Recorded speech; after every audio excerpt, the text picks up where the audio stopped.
보겠습니다. 요한복음 4장 13절로 18절입니다. 4장 13절로 18절까지 같이 말씀을 합독하도록 하겠습니다.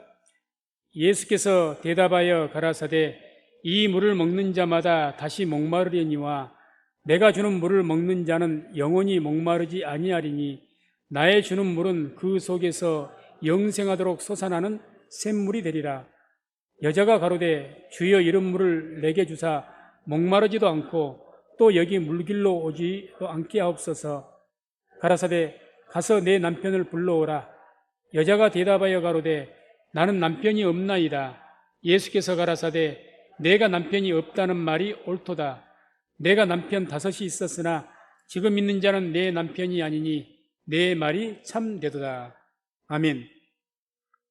말씀을 중심으로 해서 주여 이런 물을 내게 주옵소서, 이런 제목으로 말씀을 선포하도록 하겠습니다.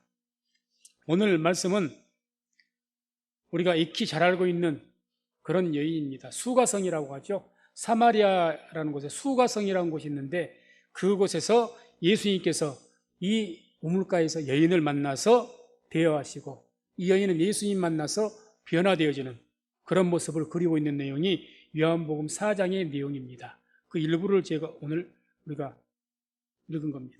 그러면 예수님께서 만나신 이 수가성의 여인이 어떤 여인이었는가, 우리가 이 여인에 대해서 먼저 아는 것이 말씀을 이해하는 데 도움이 될 것입니다. 이 여인은 대단히 외로운 여인이었던 것 같습니다. 요즘 말로 말한다면 왕따죠. 6절, 7절을 보면, 4장 6절, 7절을 보면 이런 말씀이 나옵니다. 거기 또 야곱의 우물이 있더라. 예수께서 행로에 권하여 우물 곁에 그대로 앉으시니 때가 제6시쯤 되었더라. 사마리아 여자 하나가 물을 길러 왔음에 예수께서 물을 좀 달라 하시니, 이런 말씀이 있는데 여기서 때가 제6시쯤 되었더라. 그 6시는 오늘날 시간으로 환산하면 12시 낮 정오입니다. 그래서 성경에 나온 시간과 더하기 6을 더하면은 오늘날 현대 시간이 딱 나옵니다. 그래서 정오 12시죠. 그래서 가장 태양이 중동 지역이 뜨거운 때죠. 그러니 그때는 물 들어가질 않습니다. 일반 여인들이 항상 날이 저물고 해가 저물 지역에 서너할 때에 물을 길러 갑니다. 물 깃는 것 자체도 힘드니까. 그러면 왜 이 뜨거운 한낮에 여인은 왔을까요? 그것도 홀로. 다른 사람들의 눈을 피했겠고 교제하는 사람도 없었다는 이야기죠. 한마디로 대단히 외로운 그런 여인이었다. 우리가 그렇게 보면 될 것 같습니다. 두 번째로 이 여인은 그 마음속에 어떤 적개심이 굉장히 강하게 있었던 것 같아요. 적개심. 적개심 있으면 어떡합니까? 어떤 사람 만나면 적개심 있으면 그냥 사소한 일에 대해 빨끔 화를 내고 그런 어떤 유형이죠. 그래서 그걸 9절, 11절, 12절을 보게 되면 이런 말씀이 나오거든요. 사마리아 여자가 가로되 당신은 유대인으로서 어찌하여 사마리아 여자 나에게 물을 달라나이까? 예수님께서 물 좀 달라 이렇게 말하니까 당신은 유대인이면서 나한테 물을 달라고 하느냐? 한마디로 곱게 예수님 말씀에 대해서 대하는 것이 아니라 톡 쏘는 거죠. 왜 당신이 나한테 물을 달라고 하느냐? 당신은 유대인이고 나는 사마리아 사람인데 당신들은 우리들 싫어하지 않느냐? 이런 것이 내포가 되어 있는 그런 이야기죠. 11절 보면 여자가 가로되 주여 물 기를 그릇도 없고 이 우물은 깊은데 어디서 이 생수를 얻겠삼나이까? 우리 조상이 이 우물을 우리에게 주었고 또 여기서 자기와 자기 아들들에게 짐승이 다 먹었으니 당신이 야곱보다 더 크니까. 한마디로 주여 물 기를 그릇도 없습니다. 이 주라는 말은 통례적으로 하는 이야기입니다. 외부에 자기보다 나이가 좀 많은 사람들을 보게 되면 그냥 우리가 요즘에 우리나라에서 흔히 유행하는 존칭어가 뭐죠? 시대가 물질 만능주의라 다 이제는 사장님 그러죠. 누구든지. 저도 사장님 소리를 많이 듣습니다. 무조건 사장님이래. 꼭 그런 호칭과 같은 거라 그 말입니다. 그래서 상대에게 존칭으로 대하는 것이 주여, 퀴여. 진짜 주님이라는 뜻이 아니고. 그래서 이제 주여 그렇게 이야기하고 물 기를 그릇도 없고, 물 기름도 없는데 어떻게 당신에다 물 떠다 주겠습니까? 이렇게 이야기를 했는데 이게 말이 안 되는 소리죠. 이 여인이 지금 뭘 하러 이 우물가에 왔죠? 물 들어왔습니다. 그런데 물 기를 그릇이 없어요? 핑계죠. 이건 뭘 의미하는 거죠? 당신에게 내가 물 줄 생각이 없다, 그 말입니다. 이 말은. 다시 말해서 내가 왜 당신에게 물을 줍니까? 당신은 유대인이고 나는 사마리아인, 당신들이 우리 무시하는데 내가 왜 당신에게 물을 줍니까? 이게 지금 깔려있는 이야기예요. 깔려있는 이야기입니다. 그러고 나서 주님 말씀 듣고 나서 뭐라고 합니까? 당신이 야곱보다 더 큽니까? 내가 너에게 생수를 주겠다 이런 말하니까 당신이 야곱보다 더 큽니까? 당신이 뭔데 그런 말 하느냐? 뭐 이런 뉘앙스가 다분하게 담겨있는 그런 말투요 오조라는 거죠.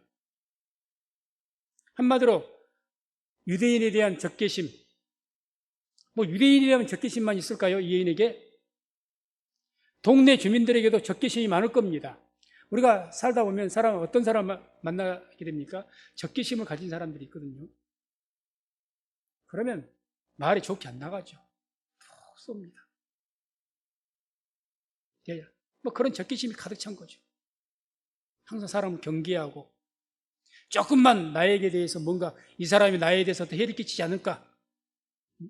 날카로운 예리한 눈초리로 보고 그런 어떤 여인이었다는 거죠. 또 하나 우리가 말씀을 통해 볼 수 있는 것은 이 여인은 굉장히 깊은 상처가 있는 여인입니다.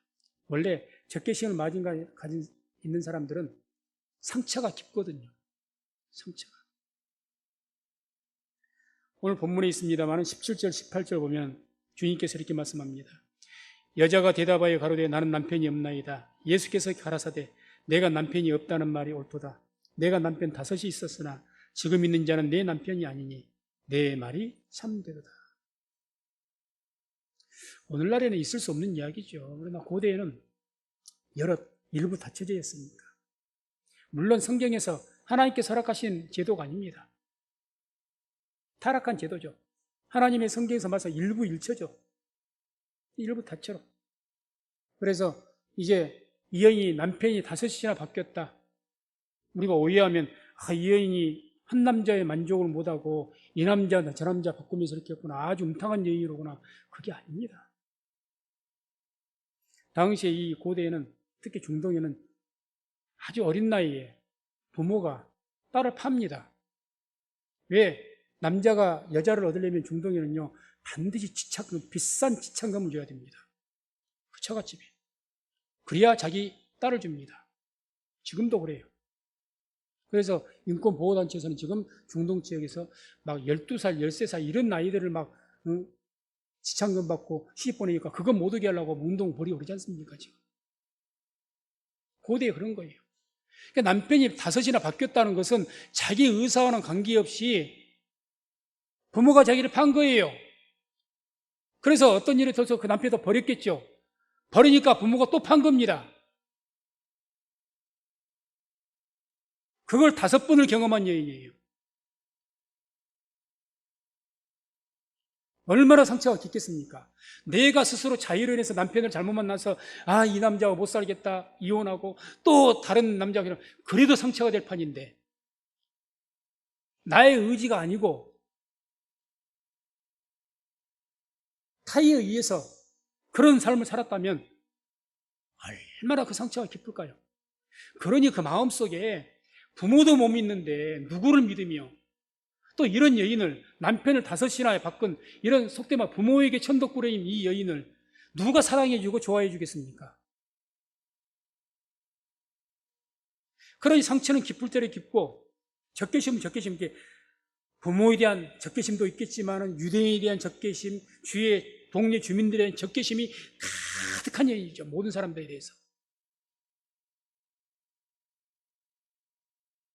한마디로 상한 갈대입니다.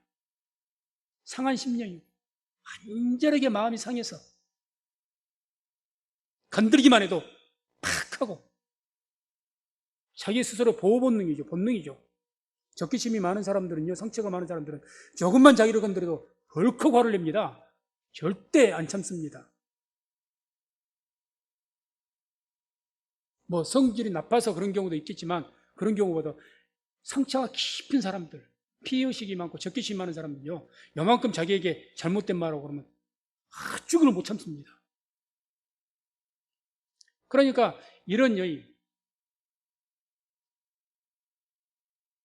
영적으로는 도무지 복음을 들을 수 없는 여인이라는 거죠. 이런 적개심이 가득한 우리 주위에 있다면 그 사람에게 교회 나오라고 한번 해보십시오. 그 사람에게 예수 한번 믿으라고 해보십시오. 뭐라고 답변이 나오는가? 그렇게 해도 용감하게 믿음으로 전도해서 그 전도를 한 그런 간증들이 있습니다만은 결코 쉽지 않죠. 때로는 그 사람에게 얻어 터지기도 하고 욕을 먹기도 하고 그러죠. 적개심이 가득 차 있는데, 예를 들어서 교회에 대한 적개심이 가득 찼어요. 여기 코로나로 해서 저 교회 다닌 것들 때문에 지금 코로나가 이 난리다. 그런 사람에게 교회 다니라고 해보세요. 뭐라고 하는가 한번. 뺨만 맞으면 다행이죠.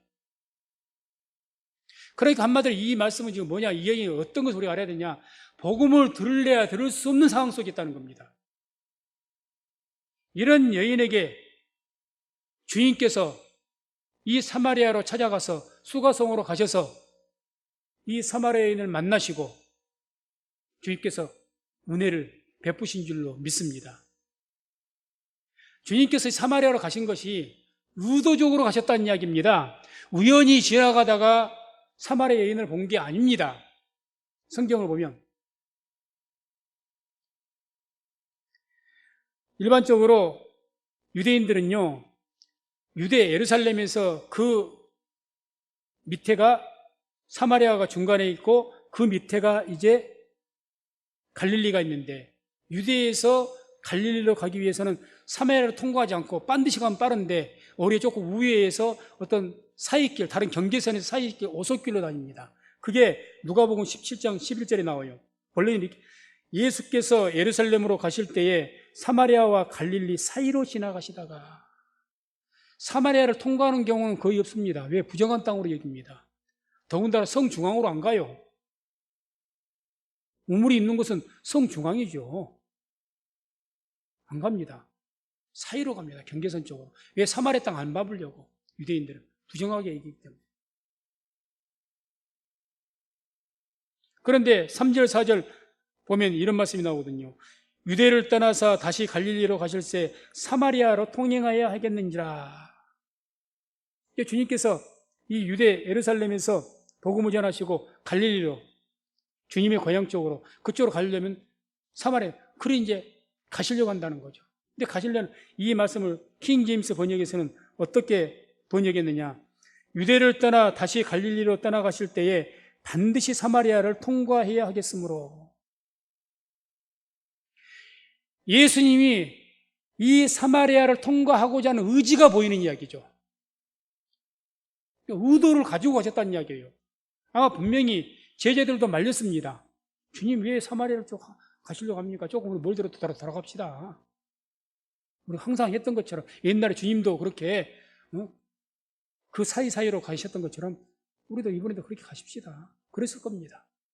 그런데 사마리아 중간으로 통과하신 거예요. 왜요? 이 여인 만나기 위해서. 만나기 위해서. 상한 심령이기 때문에. 물론 이 여인을 통해서 궁극적으로는 사마리아 땅에 복음을 전파하기 위해서 그렇게 하셨을 겁니다. 의도로 가지고. 어쨌든 전혀 제 복음을 들을 준비도 안 돼 있고 적개심으로 가득 차 있는, 정말 깊은 흑암 속에 있는 여인이 빛을 만났고 주를 만나게 된 겁니다.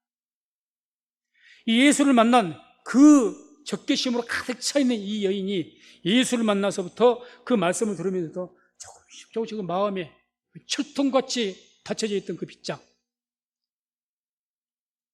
그 녹슨 밑장이 열리기 시작합니다. 그게 오늘 말씀의 내용들이에요. 조금씩 열립니다.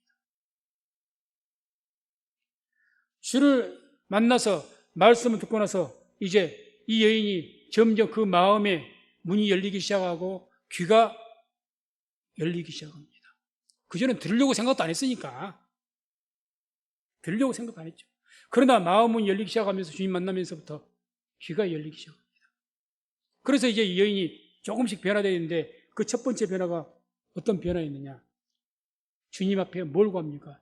영원히 목마르지 않는 물을 저에게도 달라고 구합니다. 그게 13절에서 15절 나오죠. 예수님께서 이 여인에게 이렇게 말씀하죠. 예수께서 대답하여 가라사대 이 물을 먹는 자마다 다시 목마르려니와 내가 주는 물을 먹는 자는 영원히 목마르지 아니하리니 나의 주는 물은 그 속에서 영생하도록 솟아나는 샘물이 되리라. 여자가 가로되 주여 이런 물을 내게 주사 목마르지도 않고 또 여기 물길로 오지도 않게 하옵소서. 이 여인이 예수님 말씀 듣고 주님께로부터 가면 내가 정말 영원히 살 수 있는 그런 영생하는 그런 물을 내가 얻을 수 있게 이걸 믿어서가 아닙니다. 그런 물이 있는지 없는지는 모르겠지만 전혀 지금 주님 말씀을 들을 마음도 없었던 이 여인이 이게 주님에게 대화가 된다는 거예요. 대꾸를 한 겁니다. 뭐라고? 당신이 말한 그 물이 진짜 있는지 없는지는 난 모르겠다. 그런 것이 있다고 생각하지도 않겠지만 아무튼 그런 물이 있다면 어떻게 하는 거야? 그런 물이 있다면 내게도 그 물 주십시오. 조금이라도 문이 열린 거죠. 그전엔 당신이 왜 나한테 말 겁니까? 그러실 수도 물 떠줄 생각이 없는 거예요. 나 물 기를 그릇도 없어. 유대인과 우리 사마리아 사는 상종도 하는데 왜 나하고 상종합니까? 이런 상황에서 전혀 말을 들을 준비도 안 돼 있고 마음이 전혀 열리지 않았습니다. 꽉 닫혀 있습니다. 적개심만 가득합니다. 그런 여인이 삐그덕하고 문이 조금 열린 거죠. 주님 말 뭔가 좀 범상치 않는 주님을 통해서 어떤 느낌을 받았겠지요. 그러니까 주님 말씀을 팍 믿은 게 아니에요. 이분에게 영생하는 물이 진짜 있는지 없는지 그런 물을 어떤 물을 말하는 것인지 그걸 이해를 못해요. 이 여인 아직. 그러다 뭐라고 하는 거예요? 만약 그런 물이 있다면 내게도 좀 주시오. 문이 조금 열린 거죠. 우리가 전도할 때 꽉 막 적대감으로 가득 차 있는 사람 문전박대를 해버리죠. 올 필요도 없다고. 그런데 이제는 어떻게 합니까? 문이라도 열어준다는 거죠. 교회 나갈 생각은 없지만 내가 예수 믿을 일은 없겠지만 하도 당신이 이렇게 부지런히 오고 나한테 끝까지 그렇게 잘해주니까 미안해서라도 내가 문이라도 열어주고 알았어. 전도지라도 갖고 가보시오. 이렇게라도 한다는 이야기죠. 주를 만나면요 철통같이 닫혀져 있는 문도 열리게 되는 역사가 있는 줄로 믿습니다. 그래서 우리가 주를 만난 것이 대단히 중요합니다. 누구든지 예수를 만나야 되죠. 그래야 문이 열리고 내 귀가 열리기 시작한 거예요. 그전엔 들을 귀가 안 돼 있거든요. 전혀 들을 마음, 자세도 안 돼 있고 마음도 안 열려 있고 예배드리고 싶은 생각은 주어도 없어. 그게 주를 만나면요 이제는 꽉 닫혀있던 그 이유에 어떠하든지 적개심이 되었든지 간에 서운함이 되었든지 간에 뭐가 됐든 간에 꽉 닫혀있는 문이 예수를 만나면 주를 만나면 열리기 시작한다는 얘기입니다.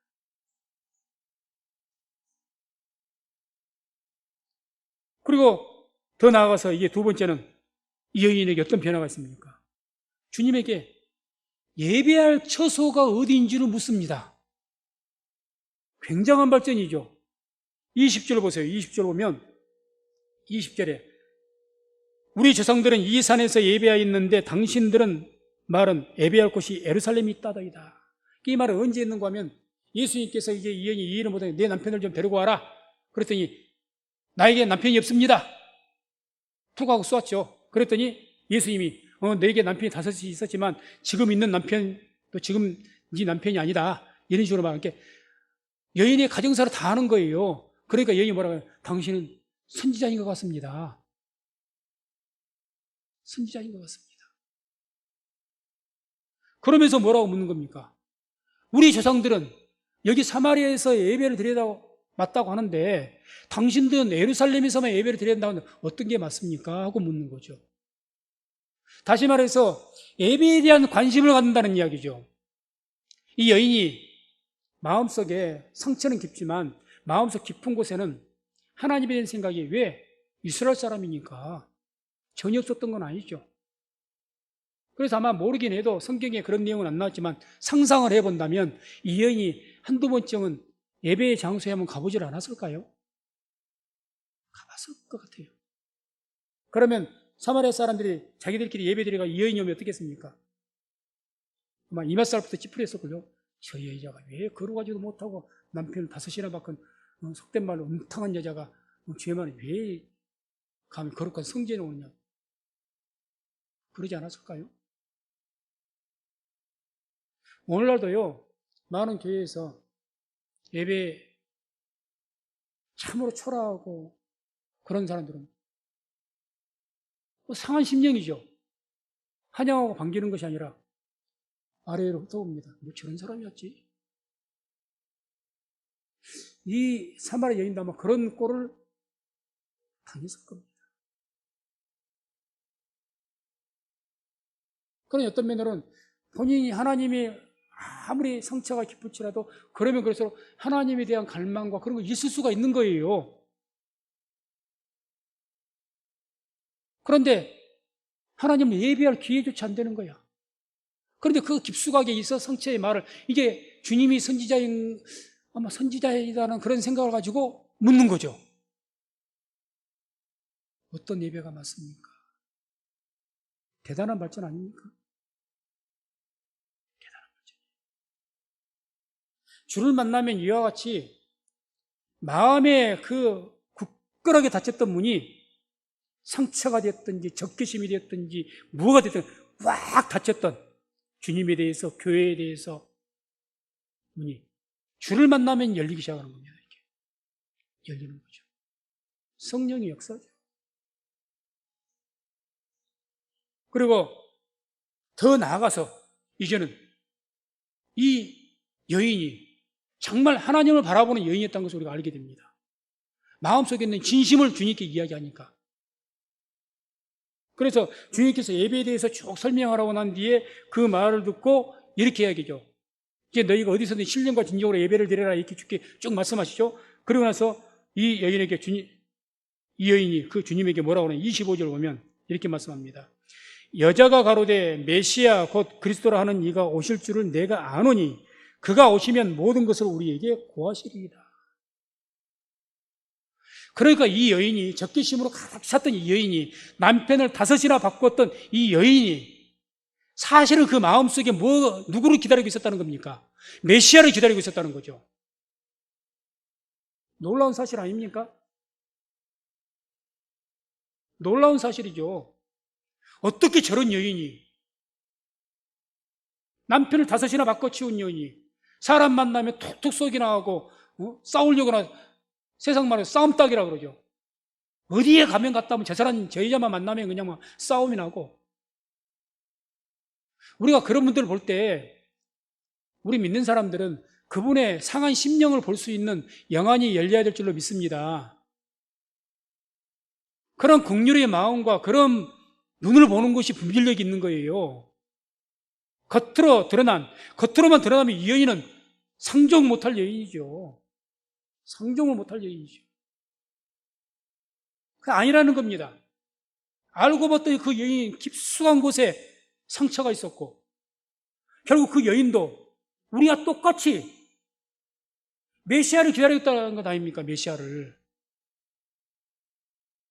마음속에 예수님을 흠모했다는 것 아닙니까? 하나님을 흠모하고. 그러니 이 여인이 왜 이와 같이 그동안 그 마음속 깊은 곳에서는 하나님의 자녀니까 그 마음속 깊은 곳에 하나님을 향한 어떤 갈망과 사랑과 이것이 있음에도 불구하고 모든 상황의 환경에 그 아픈 그런 상처와 이런 것 때문에 적개심과 어떤 그런 많은 것들이 꽉 차 있었습니다. 그래서 귀도 다쳤고 누구에게도 말 듣지 않으려 특히 유대인이라면 더 이를 갈겠죠.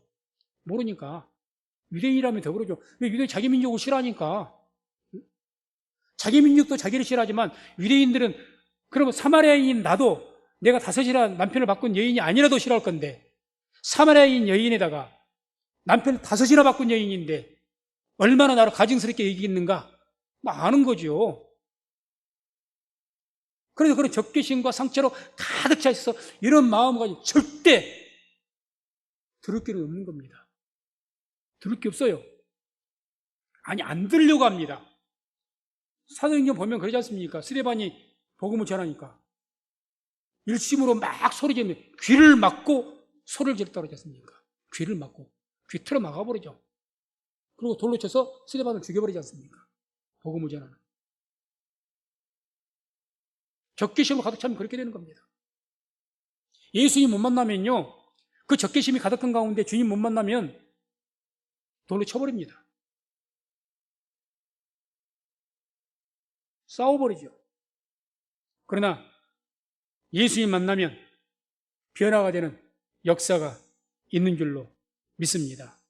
그래서 우리의 모든 삶 속에 신앙인들에게 항상 필요한 것은 예수를 만나야 된다는 거예요. 하나님을 만나야 됩니다. 이유 어떠지? 말씀으로 만나든지 하여튼 만나야 되는 거예요. 개인적으로 만나든지 뭐 공식적으로 만나든지 그래. 만나야 되는 거예요. 그래서 그런 주를 만나는 그 체험이 우리가 사실은 신앙생활을 꾸준히 유지한 것이 한 번쯤은 예수님 만난 체험이 있었기 때문에 지금의 우리가 있는 줄로 믿습니다. 한 번도 예수님 만난 적이 없는데 지금 우리가 여기 있다? 그럴 수가 없는 겁니다. 안 돼요. 한 번쯤은 있어야 다. 지금 그 열기가 식어서 그렇지 한 번쯤은 다 있습니다. 죄송합니다. 그래서 우리는 항상 주님을 가급적 매일 만날 수 있으면 얼마나 더 좋습니까? 자주 우리가 주님을 만나는 그런 체험이 있어야 우리가 상처로 인해서 우리가 예수를 믿는 그 믿음 가운데도 상처가 있어야 마음에 적개심이 생기고 같은 교회 안에서 그러지 않습니까? 세상에서는 뭐 안 그러겠습니까? 미움, 분노, 시기, 질투 많은 것들로 마음의 정욕 이렇게 가득 차가지고 그런 것들이 가득 차 있으니 교회에 나와도 귀가 닫혀 있죠. 안 들리죠. 아무리 말해도 못 들어요. 뭔 말인지를 못 알아듣고. 주를 만나야 귀가 열리고 마음의 문이 열린다는 얘기입니다. 그래서 이렇게 주를 만나면 가장 먼저 뭐가 변한 줄 아십니까? 삶의 가치관이 변해요. 생각이 바꿔집니다. 아무리 우리가 오랜 동안 신앙생활에서 주를 안 만나면요, 신앙 성장 못 합니다. 가치관이 안 변해. 항상 땅의 가치관을 가지고 있다. 주를 만나야 진정한 거듭남이 있게 되는 거예요. 아멘? 주를 만나야 진정한 그래서 땅의 가치관에서 하늘의 가치관으로 바뀌게 됩니다. 생각이 달라지죠. 우리가 성경을 보게 되면 사마리아 여인과 같지는 않지만 주를 만나서 삶이 변화된 그런 분들의 이야기가 많이 나옵니다. 대표적으로 제가 소개할 분들은 첫째는 예수님의 12 제자들이죠. 사도들, 제자들. 이분들이 예수님 만났습니다. 그래서 어떻게 이분들이 변화됐냐? 마태복음 4장 19절, 20절, 22절 보면 이런 말씀이 나옵니다. 말씀하시되 나를 따라오너라 내가 너희로 사람을 낚는 어부가 되게 하리라 하시니 저희가 곧 그물을 버려두고 예수를 쫓으니라. 저희가 곧 배와 부친을 버려두고 예수를 쫓으니라. 예수 만나기 이전에 사도들은, 제자들은 어떤 삶의 중심을 살았습니까? 배와 그물을 중심으로 하는 삶을 살았습니다. 그게 가장 소중해요. 왜? 내가 먹고 살아갈 길이니까. 내가 먹고 살 길이. 오늘날도 예수 만나기 이전에 어떤 삶을 삽니까? 주를 믿는 사람들이 내 직장이 먹고 살 곳이니까 그것 중심으로 삽니다. 그 중심으로. 그러지 않습니까? 물질 중심으로 삽니다. 근데 이들이 어떻게 변한 거죠? 배와 그물을 버렸다는 것은 뭘 의미할까요? 왜 버려두죠? 주님께서 말씀하신 것처럼 너희가 물고기를 낚는 어부가 아니라 뭘 낚는 어부요? 사람을 낚는 어부. 주의 복음을 전하는 사역자를 세우기 위해서 부르셨습니다. 그래 이제는 못되는 것으로 바뀌는 거예요. 삶의 중심이. 죄의 사역을 중심으로 한 삶으로 바뀌어버립니다. 주를 만나면 바뀌는 거예요. 주를 만나면 바뀝니다. 그러니까 주를 만나지 못한 사람이 목회를 할 수가 없는 것이고, 주를 만나지 못한 사람이 전도할 수가 없어요. 어떻게 전도를 해요? 성령 체험 없는 사람이 어떻게 전도를 해요? 못하는 겁니다. 주를 만나야 가치관이, 삶이 바뀌어요. 옛날에 이것이 제일 소중했어. 배와 그물 이상 어부에게 그게 생명이죠. 이거 버려버렸다? 완전히 바뀐 거죠. 또 누가복음 보게 되면 세리장 삭개오 이야기가 나옵니다. 누가복음 19장 8절. 삭개오가 서서 주께 여짜오되 주여 보시옵소서, 내 소유의 절반을 가난한 자들에게 주겠사오며 만일 네 것을 토색한 일이 있으면 4배나 갚겠나이다. 자, 세리장 삭개오 세무서장이었죠. 당시에 이스라엘 사람이지만은 그냥 로마인의 앞잡이가 되어갖고 같은 민족들에게 세금을 착취하는, 쉽게 착취한 겁니다. 친일파가 돼가지고 세금 걷고. 그래서 오직 이 사람에게 뭐가 가장 중요했습니까? 왜 그랬겠습니까? 같은 민족이 저거 친일파야, 매국노야, 그렇게 조롱하니까 이 삭개오가 왕따였잖아요. 유대인 여자와 같이. 그래 이 사람 중심은 뭐였어요? 돈 중심이었죠. 돈. 이 중심입니다. 그러니 삭개오가 어떻게 변했죠? 뭐라고 말합니까? 주님 앞에서, 주님 만나고 나서 내 소유의 절반을 가난한 자들에게 주겠사오며. 이제 이전에 예수님 만나기 전에 내가 돈 중심이야. 함께 돈에 대한 이야기라면 누구하고도 이야기도 안 하려고. 부모라도 이야기 필요 없어. 딱이 중심인데 삭개오가 그랬다는 거죠. 주님 만나고 나서 자기의 절반을 어려운 사람 주겠다. 뭔 중심으로 갑니까? 관계 중심으로 갑니다. 관계. 그러니까 주를 만난 사람들은요, 주를 만나지 못한 사람은 예수를 믿어도 기도해도 얼마나 이기적인, 자기 배만을 섬기기 위해서 이기적인 기도만 합니다. 내 삶, 내 사업, 내 직장, 내 자식, 막 이기적인 기도. 그게 자기 배만을 섬기는 거죠. 주를 만나지 못한 사람은 그렇습니다. 우상 섬기듯이 주를 섬깁니다. 그래서 주님께서는 탐심은 곧 우상 숭배라고 했죠. 근데 주를 만나면 상황이 달라져요. 하나님과의 관계 중심이 되고 내 함께하는 성도, 형제 중심이 됩니다. 관계 중심. 그래서 주를 만난 사람이, 그래서 주를 만난 사람들은 교회 안에서도 형제들과 관계가 풍성해집니다. 자꾸 서로 무난하게 되고 나보다는 주위를 돌아보게 되고, 주를 만났기 때문에 주를 만나지 못하면 나밖에 몰라요. 예배 오늘 나와도 나 은혜 받으면 끝이요. 나 은혜 못 받으면 그 예배고 뭐고 필요 없어요. 주를 진짜 만난 사람은 어떻게 되느냐? 안 그러죠. 변함없이 나오면서 이게 내 중심이 아니라 옆을 봅니다. 위를 봅니다. 하나님과의 나와의 관계.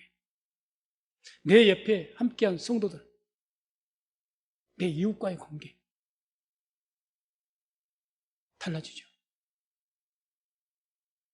그래서 주를 만나지 않으면 절대 이게 변화가 안 됩니다. 주를 만나지 못한 사람들은 굉장한 열심이 있어요. 그런데 가만히 쳐다보면 굉장히 이기적인 열심입니다. 열심 자체가 나쁜 것은 아니죠. 근데 주를 만나지 못하는 이기적인 열심이에요. 그런 분들이 막 기도해가 막 유창하게 방언으로 기도할 수도 있고요. 막 날마다 기도원 가서 어디에 가서 막 부르진다 기도하고. 그런데 쳐다보면 그 기도가 하나님의 나라를 위해서 하는 기도도 아닌 것 같고, 나라와 민족을 위해서 하는 것도 아닌 것 같고, 자기 교회 다른 형제들을 위해서 기도하는 것도 아닌 것 같고, 오직 그 기도가 뭡니까? 나 중심. 주를 만나지 못한 사람의 특징입니다. 그래서 중요한 것은요, 우리의 지금 현재 상황이 어떠하든지 주를 만나야 된다는 겁니다. 아멘. 주를 만나야 됩니다. 그래야 내가 변하기 시작합니다. 변해요. 이 사마리아 여인도 변했는데요. 세리장 삭개오도 변했는데요.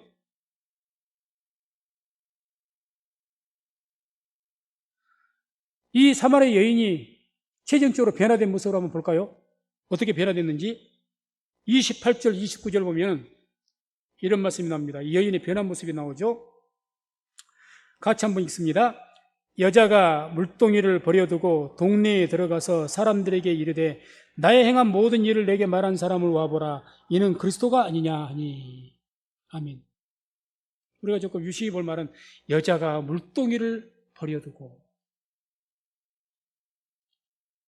이 여자에게는 이제 예수님 만나기에는 물만큼 도 귀한 것이 없어요. 왜? 물 들어오기도 힘들고.